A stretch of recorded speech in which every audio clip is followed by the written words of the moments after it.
आजच्या व्हिडिओमध्ये नवीन शिकणाऱ्यांसाठी पायपिंग पट्टी किती इंचाची घ्यायची हे सांगणार आहे मी। तर व्हिडिओ शेवटपर्यंत पहा।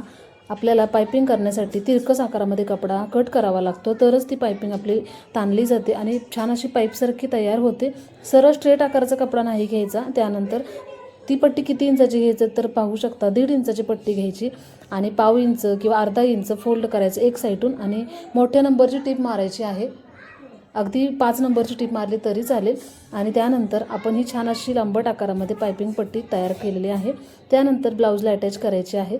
तर सुरुवातीला अर्धा इंच फोल्ड करूनच ही पायपिंग पट्टी आपल्याला पाव इंच किंवा अर्धा इंच मार्जिन असेल तेवढ्यावरती जोडून घ्यायची आहे।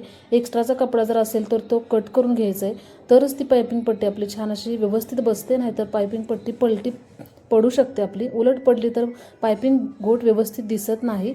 तर पाहू शकता या पद्धतीने आपण पायपिंग पट्टी लावून घेतलेली आहे।